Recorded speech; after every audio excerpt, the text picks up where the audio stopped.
नमस्कार। फुग्गा यानी गुब्बारा। आज की कहानी का नाम है फुग्गे का वह दिन। होमर नाम का एक लड़का था। वह स्लीपी होली नाम के शहर में रहता था। शहर एक पहाड़ी के नीचे बसा था। होमर पहाड़ी के ऊपर अपने चाचा हेनरी के साथ एक पुराने से मकान में रहता था। पूरे दिन होमर अपने चाचा के छोटे खेत में काम करता और अन्य छोटे मोटे कामों में हाथ बटाता था। परंतु शाम का खाना खत्म होने के बाद होमर अपने चाचा के साथ बाहर के बरामदे में बैठता और अपने सबसे मनपसंद खेल में रम जाता था। उसका शौक था फुग्गे यानी साबुन के गुब्बारे फुलाना। परंतु होमर के फुग्गे कोई साधारण फुग्गे नहीं थे। होमर बड़े फुग्गे फुलाने के लिए बरसों से कोशिश कर रहा था। उसके फुग्गे इतने मजबूत होते थे कि वह जल्दी फूटते भी नहीं थे। होमर फुग्गे बनाने के लिए एक खास किस्म का सॉल्यूशन यानी घोल तैयार करता था। बहुत से लोग सिर्फ साबुन का घोल इस्तेमाल करते हैं, परंतु होमर तो एक वैज्ञानिक था। वह अलग अलग घोलों का परीक्षण करता और अधिक देरी तक टिकने वाले फुग्गे बनाने की जुगाड़ में लगा रहता। उसने अनेक प्रयोग किए। पहले पानी और साबुन के घोल में थोड़ा गोंद मिलाया, पर वह थोड़ा गाढ़ा था। फिर उसे रात में एक विचार आया और उसने गोंद के घोल में से थोड़ा सा मिट्टी का तेल मिलाकर उसे पतला किया। वह घोल पहले से बेहतर था। एक रात उसने साबुन का पाउडर मिलाने की कोशिश की। उस रात उसका फुग्गा 3 फीट लंबा बना और 5 मिनट तक टिका रहा। अंत में वह चाचा हेनरी की नाक से टकराकर फूट गया। इससे होमर का उत्साह बढ़ा। उसने सोचा कि कुछ शैम्पू मिलाने से शायद कुछ और अच्छे फुग्गे बने। ऐसा करने से सचमुच में फुग्गे और गोल मटोल बने। उसके बाद उसने घोल में कुछ रबर, सीमेंट और थोड़ा सा शीरा भी मिलाया। इससे ज़्यादा टिकाऊ और बड़े आकार के फुग्गे बने। न जाने क्यों सभी फुग्गे चाचा हेनरी से जाकर ही टकराते थे। और जब चाचा हेनरी कहते, होमर, एक दिन इन फुग्गे की वजह से तुम जरूर मुसीबत में पड़ोगे। फुग्गों का इतना बड़ा होना और इतनी देर तक टिके रहना कोई स्वाभाविक बात नहीं है। परंतु होमर तो एक वैज्ञानिक था। उसे यह सब सुनने की फुर्सत ही कहाँ थी। वह बस दिन रात नए नए प्रयोगों में जुटा रहता। एक रात खाने के बाद होमर और चाचा हेनरी पहाड़ी के ऊपर अपने घर के बरामदे में बैठे थे। होमर ने अभी अभी न जाने क्या क्या मिलाकर फुग्गों का एक नया घोल तैयार किया था। इस बार उसने घोल में थोड़ा सा कोल तार भी मिलाया था। कोल तार उसे सड़क के किनारे पड़ा मिला था।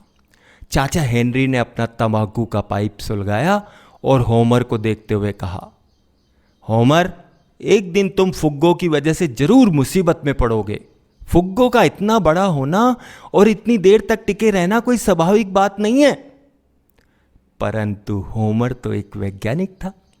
उसे तो बस प्रयोग करने में मजा आता था।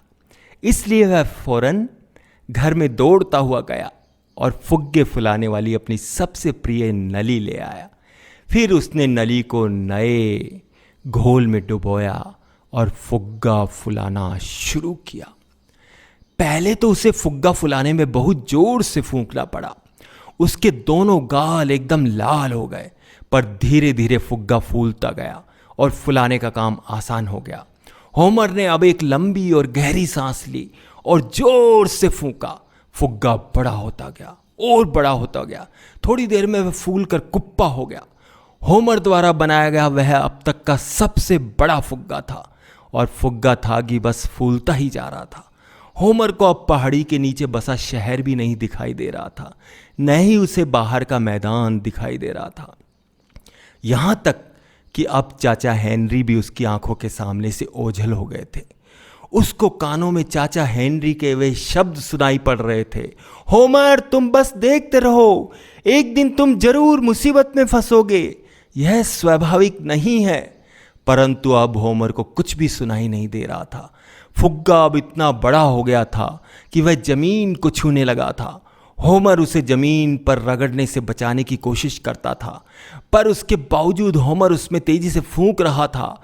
इस सब का नतीजा यह हुआ कि फुग्गा बड़ा और बड़ा होता जा रहा था। होमर सावधानी से दहलीज के किनारे पर आ गया था, जिससे कि फुग्गे को लटकाने के लिए और जगह मिल सके। 10 फीट, 11 फीट, 12 फीट, फुग्गा तो बढ़ता ही जा रहा था। 13 फीट, 14 फीट, और होमर को कान में चाचा हेनरी के शब्द सुनाई दिए, बाप रे। बस तभी एक जोरदार धमाका हुआ और उसके साथ ही फुग्गा फूंकने वाली नली से अलग हो गया। कुछ देर के लिए तो फुग्गा थोड़ा कांपा और हिला, परंतु फूटा नहीं। फूटने के बजाय वह गोल गोल पहिए की तरह लुढ़कने लगा। पहले वह थोड़ा धीमे धीमे लुढ़क रहा था, परंतु पहाड़ी के ढाल के कारण उसकी रफ्तार तेज होती गई। अब तक चाचा हेनरी अपने पांवों पर खड़े होकर कह रहे थे, होमर मैंने तुमसे पहले ही कहा था कि किसी दिन। परंतु होमर को अब कुछ भी सुनाई नहीं पड़ रहा था। वह पहाड़ी के नीचे अपने विशाल काय फुग्गे के पीछे दौड़ा जा रहा था। उधर पहाड़ी पर काली गाय घास चर रही थी। जब काली गाय को अपनी ओर फुग्गा आता दिखाई दिया तो उसने घास की जुगाली बंद कर दी और जोर से रंभाई, माँ। परंतु तभी फुग्गा उससे जा टकराया। फुग्गा इतना चिपचिपा था कि काली गाय उसमें लिपट गई। फुग्गा लुढ़कता रहा। छोटा लड़का टॉम चाचा हेनरी के लिए अंडे लेकर आ रहा था। तभी उसे सामने से फुग्गा आता दिखाई पड़ा। इससे पहले कि टॉम बचाओ चिल्लाता, वह भी फुग्गे में लिपट चुका था। फुग्गा पहाड़ी के ढलान पर तेजी से लुढ़कता हुआ नीचे स्लीपी होलो शहर की ओर बढ़ रहा था। टॉम के पीछे पीछे उसकी भूरी बिल्ली भी थी। भूरी बिल्ली भी एक सेकंड में फुग्गे में लिपट गई और शहर की ओर लुढ़कने लगी। फुग्गे के पीछे पीछे दौड़ रहा था होमर और उसके पीछे चिल्लाते हुए दौड़ रहे थे चाचा हेनरी। होमर मैंने तुमसे पहले ही कहा था कि एक दिन। कुछ ही देर में फुग्गा हाईवे यानी मुख्य सड़क पर आ गया। सड़क पर मिस्टर जिम शहर में सब्जी बेचकर थोड़ा घोड़ा गाड़ी में खरामा घर जा रहे थे। दिन भर की थकावट से उन्हें नींद आ रही थी।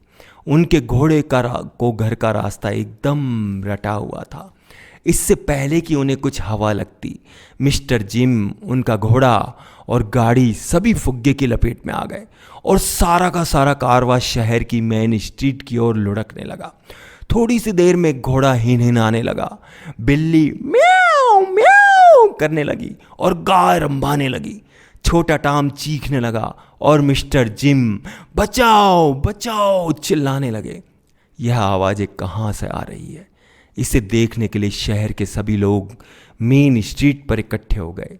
उस नज़ारे को देखकर वह हैरत में आ गए। सड़क पर एक विशाल काय फुग्गा तेजी से लुढ़क रहा था और उसमें हाथ पांव समेत तमाम जानवर भी चिपके हुए थे। इससे पहले कि लोग दौड़कर किसी सुरक्षित स्थान पर जाते, फुग्गा उनसे जा टकरा था। सबसे पहले तो डॉक्टर साहब के दवाखाने के सामने खड़ी मोटर कार फुग्गे की लपेट में आई।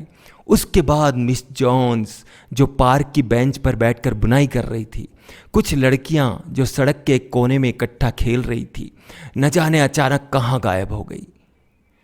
2 कुत्ते जो आपस में रेस लगा रहे थे, देखते ही देखते फुग्गे में लिपट गए। मेन स्ट्रीट की हर चीज जो जमीन में धसी नहीं थी, जल्दी ही उस चिपचिपे फुग्गे में लिपट गई। अब तक होमर और चाचा हेनरी भी मेन स्ट्रीट पर पहुंच चुके थे।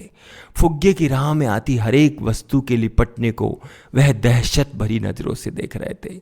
चाचा हेनरी, चाचा हेनरी, होमर चिल्लाया, मैं क्या करूं, इस फुग्गे को कैसे रोकूं? और चाचा हेनरी ने वही वाक्य दोहराया जो वह पहले भी कई बार कह चुके थे। होमर मैंने तुमसे पहले ही कहा था कि एक दिन। मेन स्ट्रीट जहां खत्म होती थी वहीं पर चर्च था। शहर के सभी लोगों को चर्च पर बहुत गर्व था, क्योंकि उसकी छत पर एक लंबा और नुकीला भाला लगा था। अब फुग्गा, जिसमें दुनिया भर के लोग, जानवर और चीजें लिपटी थी, लुढ़कता हुआ सीधे चर्च की ओर बढ़ रहा था। होमर ने रोते हुए कहा, अब तो यह सब लोग मर जाएंगे और पाप मुझे लगेगा। सारा दोष मेरा ही है। फुग्गे की रफ्तार अब तक इतनी तेज हो गई थी कि वह लगभग कूदता हुआ आगे बढ़ रहा था। फुग्गे में से अत्यंत भयानक आवाजें निकल रही थी। हर एक कोई चीख चिल्ला रहा था। जानवर चिंगाड़ रहे थे। चर्च के पास आने से पहले फुग्गा एक बार उछला और चर्च की छत के नुकीले भाले से जा टकराया। 1 मिनट तक फुग्गा वैसे ही खड़ा रहा।